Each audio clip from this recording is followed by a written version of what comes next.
Students, मैं राहुल अग्रवाल आदर्श online classes में आप सबका स्वागत करता हूं। बेटा 11th क्लास के अंदर हमने जनरली अभी तक ऑनलाइन क्लासेज ज़्यादा हमने कवर नहीं की है, तो अब हमारी कोशिश है कि 1 बाय 1 हम 2-3 लेक्चर शायद मेरे हिसाब से हुए थे आपके, जो मैंने लाइव क्लासेज आपके ली थी, जहाँ पे मैंने आपको शायद कॉम्प्लेक्स नंबर के बारे में पढ़ाया था कि कॉम्प्लेक्स नंबर क्या होता है ना। तो कॉम्प्लेक्स नंबर को अब हम कंटिन्यू नहीं करते हुए, ताकि वो लाइव क्लासेस थी इसलिए हम वहाँ पे एक बार कंटिन्यू नहीं करते हुए एक बार कंटिन्यू करते हैं क्या, नया चैप्टर, अपना फर्स्ट वाला चैप्टर 11th क्लास का, दैट इज सेट्स। समुच्चय क्या होता है, ठीक है ना। समुच्चय पहला चैप्टर है हमारे पास, कौन सा, सेट्स। सेट्स मतलब समुच्चय। देखो बेटा क्या है समुच्चय का मतलब क्या होता है। समुच्चय ये एक प्रकार के समूह से मिलकर बना है। बहुत सिंपल सी बात है कि आपको जैसे मैंने आपको कहा, सपोज पहले ये बात करते हैं ना कि ये चैप्टर तो हम पढ़ रहे हैं, लेकिन इस चैप्टर की जरूरत क्या पड़ी, ऐसा क्या है इस चैप्टर के अंदर जो हम इस चैप्टर को पढ़ रहे हैं, हमें पढ़ने की जरूरत क्यों पड़ी। तो बेटा एक सिंपल सी बात आप सब ध्यान रखना। आप जैसे आपको पता है कि अभी अपनी स्कूल में क्लासेस तो स्टार्ट हो गई है ना, तो आप परमिशन लेके अपने पेरेंट्स की आप क्लास लेने आ सकते हैं। और अपने स्कूल में काफ़ी अच्छी क्लासेज अभी चल रही है, आपके जितने भी सब्जेक्ट्स है, केमिस्ट्री, फिजिक्स, मैथमेटिक्स, बायोलॉजी, है ना, तो इन सब की क्लासेज आपकी चल रही है रेगुलर। तो आप जो क्लासेज भी ज्वाइन कर सकते हैं, वहाँ पे आपको ज़्यादा बेनिफिट मिलेगा, ठीक है बेटा। ओके, तो हम पढ़ रहे थे समुच्चय। अब क्या होता है कि हमारे, जैसे मैंने आपको कहा कि आपके 12th साइंस के अंदर कौन कौन से सब्जेक्ट्स हैं, मैंने आपको कहा कि 12th साइंस के अंदर आपके कौन कौन से सब्जेक्ट्स हैं, तो आप कैसे लिखोगे क्या कि फिजिक्स यहाँ पे लिख दिया, केमिस्ट्री, इस केमिस्ट्री, मैथमेटिक्स,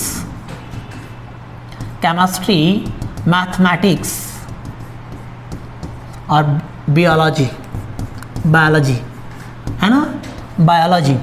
अब ये 4 सब्जेक्ट, लेकिन ऐसे लिखोगे क्या, ऐसे लिखोगे तो कुछ समझ में आने वाला है आपको, नहीं आने वाला ना। तो देखो इसको ही अगर मुझे लिखना है, मैंने कहा ना मैथ्स कुछ भी मैथ्स क्या है, हम जो लाइफ जी रहे हैं उसी को एक बोल सकते हैं कि एक सिस्टमेटिकली जो हम अपनी लाइफ को जी रहे हैं उसको सिस्टमेटिकली रिप्रेजेंट कर देना, एक सिस्टम से, एक क्रमबद्ध रूप से उसको बता देना, वही आपका क्या है, गणित है। या आगे धीरे धीरे से आप क्लास में भी ऑफलाइन में आओगे तो वहाँ पे मैं और अच्छा बता रहा हूँ इन सब बातों को कि हमारी लाइफ में कैसे काम आ रहा है और कोई चीज़ कैसे हो रही है उसके बारे में वहाँ पे जान रहे हैं। लेकिन यहाँ पे मैं थोड़ा सा आपको बताने की कोशिश करता हूँ, आप समझने की कोशिश करें।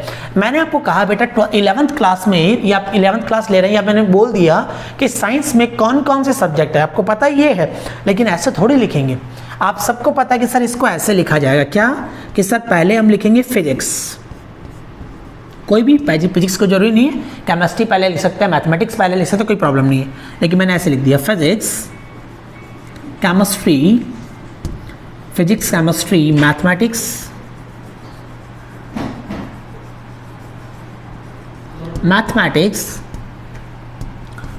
बायोलॉजी, है ना, बायोलॉजी। अब ये 4 सब्जेक्ट हमारे पास हैं, तो हम ऐसे लिखेंगे तो हमें अच्छे से इसके बारे में पता चलेगा। बस यही कि जिनके बारे में हम बात कर रहे हैं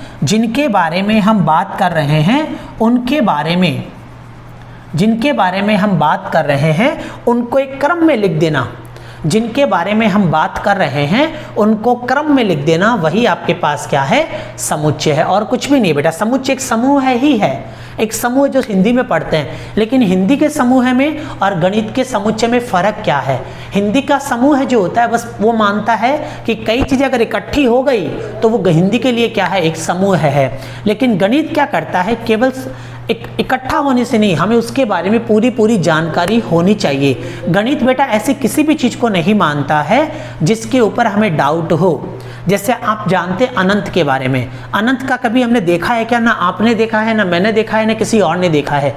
इसलिए हम अनंत को गणित के अंदर क्या मान लेते हैं, अनडिफाइंड मानते हैं, अनंत को ऐसे दर्शाते हैं, और इसको हम क्या बोल देते हैं कि ये क्या है, यहाँ पर फंक्शन जो है वो क्या है, अपरिभाषित है। अपरिभाषित क्यों है, क्योंकि गणित ऐसी किसी भी चीज को नहीं मानता जो वास्तव में संभव नहीं होती है। अनंत को हम कोई नहीं जानता, एग्जैक्टली इसके बारे में कोई नहीं जानता, और जिसके बारे में हम नहीं जानते हैं गणित उसको अडॉप्ट भी नहीं करता है।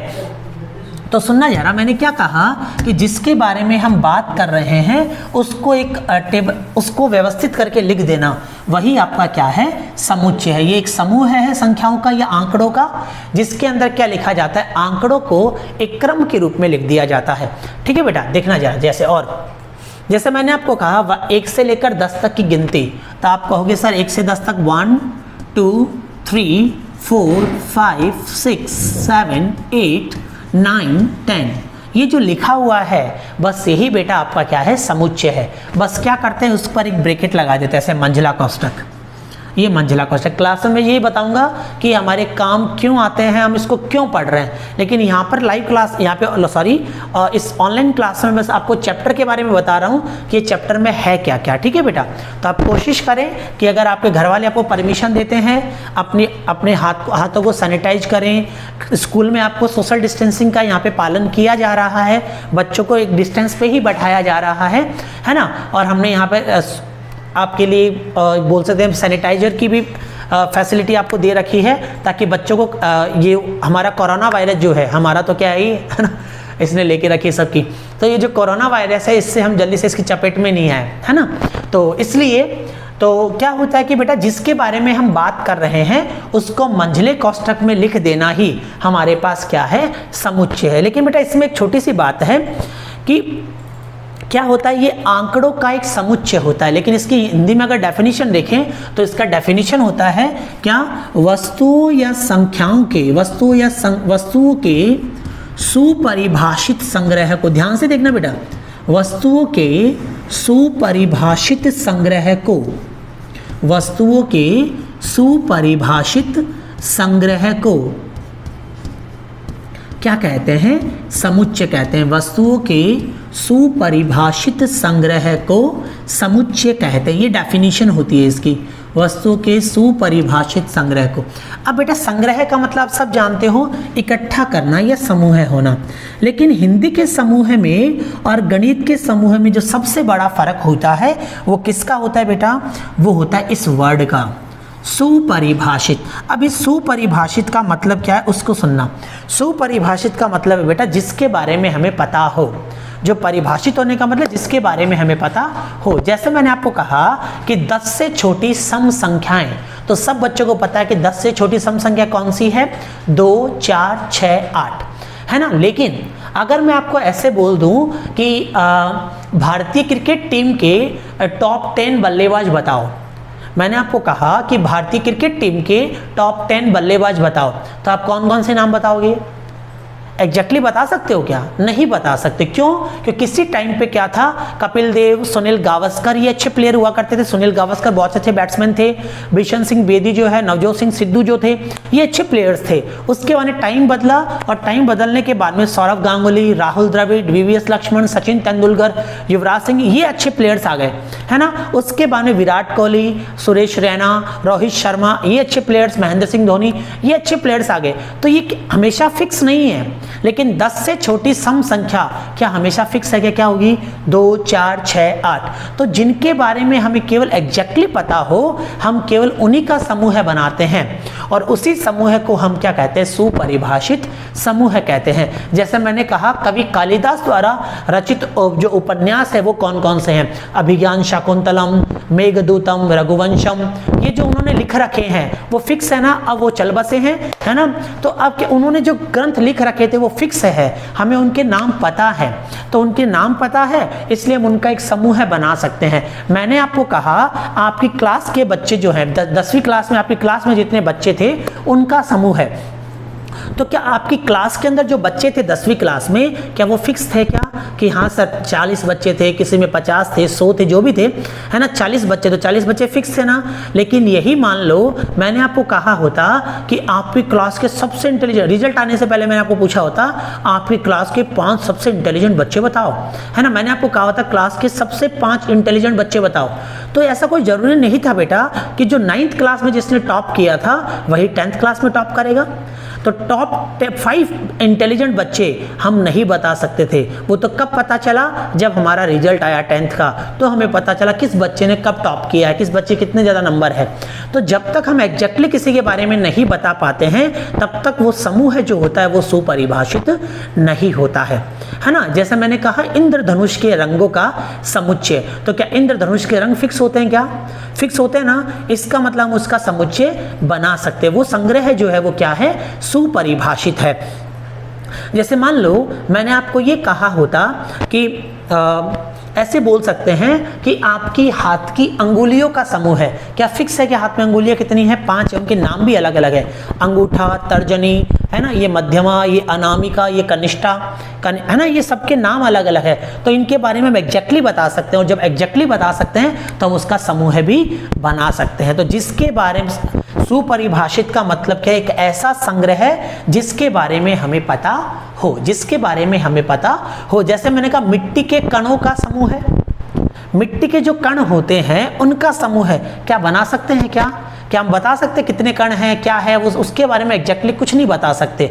और जब नहीं बता सकते, इसका मतलब वो संग्रह जो होता है वो सुपरिभाषित नहीं होता, और केवल वही संग्रह समुच्चय कहलाता है जो क्या होता है, सुपरिभाषित होता है। समझ गए बेटा? तो जिस वस्तु के बारे में हमें पता होगा, हम केवल उन्हीं को क्या बोलते हैं, समुच्चय बोलते हैं। उनको ही लिखना ही क्या कहलाता है, समुच्चय कहलाता है। सुनना बेटा अब इसके आगे, ठीक है? ओके, देखो जरा क्या, सुनो क्या, समुच्चय को बेटा लिखे। जैसे मैंने कहा 10 से छोटी सम संख्याएं, 10 से छोटी सम संख्याएं एकदम बहुत आसानी से आपको सीखना है। अब 11th क्लास आपके 10th से बिल्कुल अलग है। मैं आपको इतना अश्योर कर सकता हूं कि आपको प्रॉब्लम कुछ नहीं आएगी। अनडाउटली कि आपका जो पहले लेवल था और अब आपका जो लेवल होने वाला है, भले आप कोई भी सब्जेक्ट पढ़ रहे हैं, है ना, आप केमिस्ट्री पढ़ेंगे, फिजिक्स पढ़ेंगे, मैथमेटिक्स पढ़ेंगे, बायोलॉजी पढ़ेंगे, है ना, तो इनमें जो आप पढ़ेंगे, लेकिन अब पहले से आपका लेवल जो है वो काफ़ी इम्प्रूव होने वाला है। तो इसके लिए आपको हार्डवर्क करने की ज़रूरत तो है, लेकिन इतना ज़्यादा नहीं कि सर हम बहुत ज़्यादा, हमें लग रहा है कि वो क्या पढ़ा रहे हैं, समझ में भी नहीं आ रहा, ये कैसे लिख दिया, ये ऐसा कुछ भी नहीं होने वाला है ना। होगा क्या, 4-5 दिनों के अंदर आप हम टीचर से क्या हो जाएंगे, फैमिलियर हो जाएंगे। आपको पता चलने लग जाएगा कि आपको पढ़ना क्या है, और जब आपको ये पता चल जाएगा पढ़ना क्या है, फिर पढ़ना मुश्किल नहीं है। जब तक हमें ये पता ही ना चले कि हमें पढ़ना क्या है, दिक्कत तब आती है। लेकिन जब हमें पता है कि हमें पढ़ना क्या है, और पढ़ना क्या है वो पता है, और पढ़ाना क्या है वो हमें पता है, इसलिए हम दोनों की ट्यूनिंग इतनी अच्छी बैठेगी कि हम सब्जेक्ट को बहुत अच्छा पढ़ लेंगे। तो हम ऐसे भी दिक्कत नहीं है। लेकिन कुछ दिन के लिए, आपके 5-7 दिन के लिए आपको पैशेंस रखना है। क्यों पैशेंस रखना है? क्योंकि आप अपने लेवल को इम्प्रूव कर रहे हैं।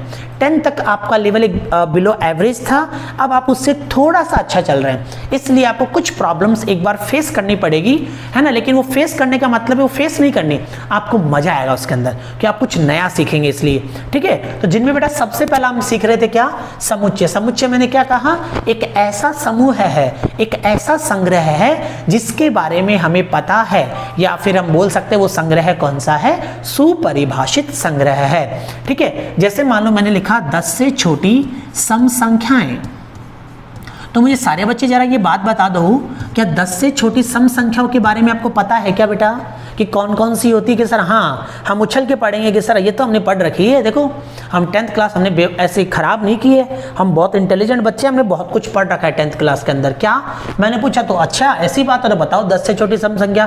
तो आपने बहुत फ्रेंकली बता दिया कि सर इसकी कौन सी होगी, कि सर एक तो होती है 2, एक होती है 4, 6 और 8।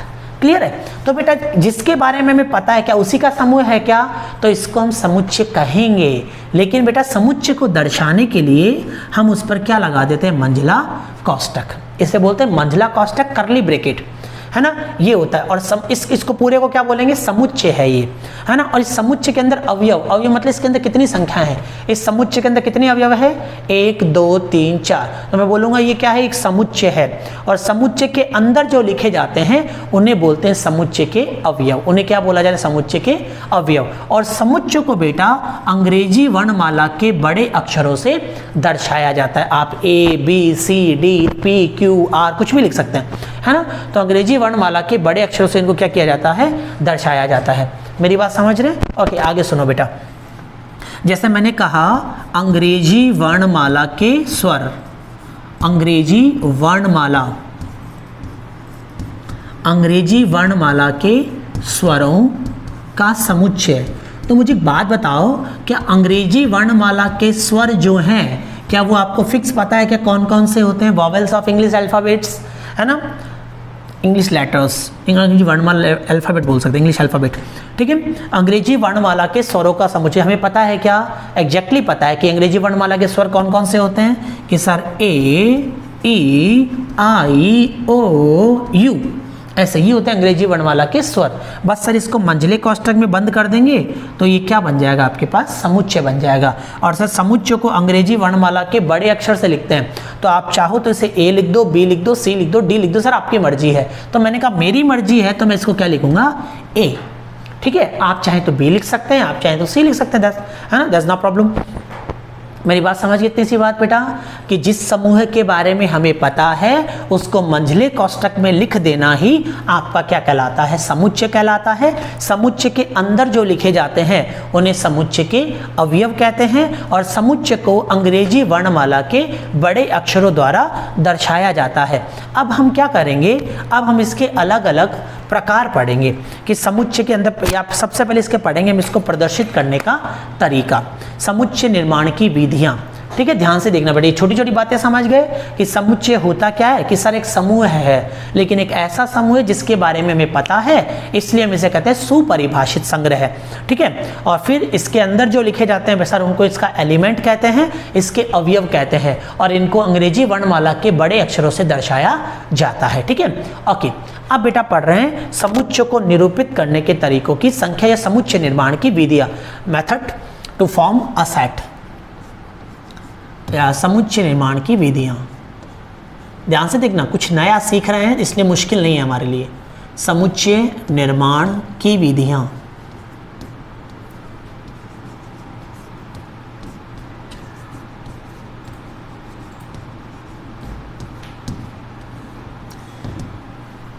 समुच्चय निर्माण की विधियां, दो विधियां हैं बेटा आपको जो पढ़नी है।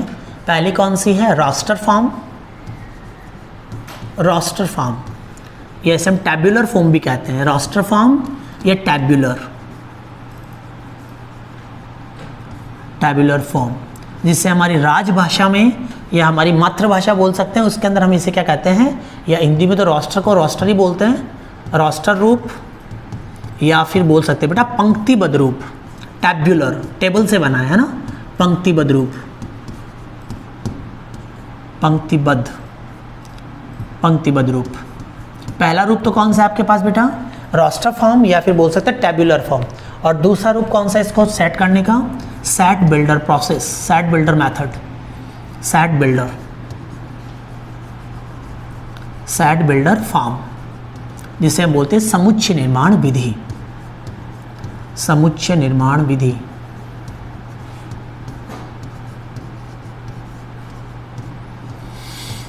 दूसरा कौन सा है आपके पास? समुच्चय निर्माण विधि। अब दोनों में अंतर क्या है? देखो आप सब जानते हो बेटा, जैसे मुझे लंबाई को दर्शाना है तो लंबाई को दर्शाते हम कैसे कैसे दर्शा सकते हैं? मीटर में, सेंटीमीटर में, किलोमीटर में दर्शा सकते हैं। वैसे ही समुच्चय लंबाई को मापने के अलग अलग तरीके हैं ना, मीटर, सेंटीमीटर, किलोमीटर, मिलीमीटर, वैसे ही है ना रोस्टर समुच्चय को भी प्रदर्शित करने के दो अलग अलग तरीके हैं। एक तो कौन सा हो गया? रोस्टर रूप, एक ही बात है, एक को दूसरे रूप में, दूसरे को जैसे मीटर को किलोमीटर में बदल सकते हैं और किलोमीटर को मीटर में बदल सकते हैं, बिल्कुल वैसे, क्योंकि एक ही भौतिक राशि है ना, एक ही राशि के दो अलग अलग तरीके, या तो मीटर में बदलो या किलोमीटर में बदलो, लेकिन ये दोनों आपस में एक दूसरे से जुड़े हुए रहते हैं कि मीटर को किलोमीटर में बदल सकता हूँ और किलोमीटर को मीटर में बदल सकता, बिल्कुल वैसे ही समुच्चय को प्रदर्शित करने की हमारे पास दो विधियां होती है, एक तो रोस्टर रूप और दूसरा समुच्चय निर्माण विधि, है ना। लेकिन ये दोनों ही समुच्चय को प्रदर्शित करने की है, इसलिए हम क्या कर सकते हैं? एक रूप को दूसरे रूप में परिवर्तित कर सकते हैं, मतलब रोस्टर रूप को समुच्चय निर्माण विधि में बदला जा सकता है और समुच्चय निर्माण विधि को रोस्टर रूप में बदला जा सकता है। पहले मैं आपको बताता हूं बेटा रोस्टर रूप क्या होता है। किताबों में बहुत कुछ लिखा है कि पंक्ति के रूप में लिख दो, बीच में कॉमा लगाकर लिख दो, लेकिन मैं सबसे सटीक परिभाषा इसकी मैं बता देता हूँ जो आपके लिए बहुत आसान है कि प्रश्न को पढ़ के, प्रश्न के पढ़ के दिमाग में जो कुछ भी आए उसे लिख दो, वही क्या बन जाता है आपका रोस्टर रूप बन जाता है। जैसे मैंने क्या कहा, प्रश्न को पढ़ के दिमाग में जो कुछ आए वो लिख दो, आपके पास क्या बन जाता है, रोस्टर रूप बन जाता है। कैसे, सुनो जरा। मैंने बेटा लिखा कि 50 से छोटी 5 से भाज्य 50 से छोटी 5 से भाज्य धनात्मक संख्याएं, धनात्मक संख्याओं का समुच्चय। मैंने ऐसे लिखा, क्या लिखा मैंने, 50 से छोटी 5 से भाज्य संख्याओं का समुच्चय। तो मुझे बताओ, इसको पढ़ते ही दिमाग में क्या आया, 50 से छोटी 5 से भाज्य।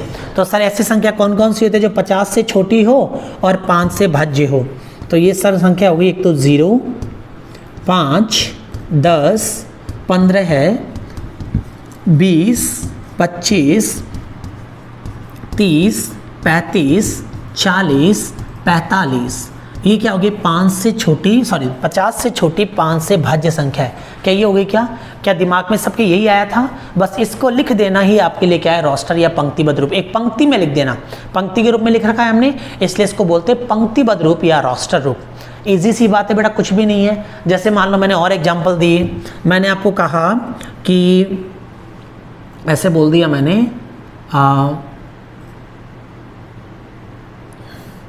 मैंने कहा 100 से छोटी पूर्ण वर्ग संख्याएं, पूर्ण वर्ग मतलब जिनका वर्गमूल संभव है, पूर्ण वर्ग संख्याएं। तो बेटा बताओ, 100 से छोटी ऐसी कौन सी संख्या जिसका वर्गमूल हमें पता है? एक तो बेटा हमें 4 का पता है, 4 का वर्गमूल 2 होता है, फिर 9 का पता है, 16 का पता है, 25 का पता है, 36 का पता है, 49 का पता है ना, 64 का पता है और 81 का पता है। 100 से छोटी पूछिए तो 100 नहीं आएगा। इसलिए क्या यही दिमाग में आया था क्या? तो मैंने क्या कहा, पढ़ते ही जो दिमाग में आ जाए वही आपका क्या है, वही आपका होता है रोस्टर रूप। तो रोस्टर रूप में आई थिंक किसी को कोई प्रॉब्लम नहीं है कि रोस्टर रूप होता क्या है, कि सर जो भी क्वेश्चन दिया जा रहा है वो क्वेश्चन पढ़ो और पढ़ने से दिमाग में जो कुछ भी आएगा सर उसको हम क्या बोल देंगे, रोस्टर रूप। दूसरा बेटा हमारे पास कौन सा है जो आप बोर्ड पे देख रहे हैं, कौन सा, सेट बिल्डर फॉर्म, समुच्चय निर्माण विधि। ये क्या है, ये पढ़े लिखे लोगों का क्या है, तरीका है। पढ़े लिखे लोग मतलब ये गणित को थोड़ा अच्छे तरीके से लिखेंगे। लिखा तो हमने अभी तक जो लिखा है वो गंदा तरीका थोड़ी है, जो कितना सुंदर लग रहा है ना, गंदा तरीका तो ये भी नहीं है। लेकिन समुच्चय निर्माण विधि जो है ये क्या करता है, ये इसको और अच्छा, इसको देखने से ऐसे लगेगा कि भाई कोई गणित का पढ़ा हुआ बंदा जो है वो इसको बता रहा है, बस इतना सा फर्क है। वो क्या है, वो हम जैसे गांव वाले लोगों का एक तरीका है रोस्टर रूप या पंक्तिबद्ध रूप। जो दूसरा तरीका है समुच्चय निर्माण विधि, वो थोड़े से पढ़े लिखे लोगों का तरीका है। बात वही बोलेगा जो हमने बोली है, लेकिन उसका तरीका क्या हो जाएगा, थोड़ा सा बदल जाएगा। इसका नाम क्या है, समुच्चय निर्माण विधि। ये कैसे होती है इसको हम पढ़ेंगे बेटा अगली क्लास के अंदर। तब तक स्टे ट्यून्ड, अपना ख्याल रखिए, धन्यवाद।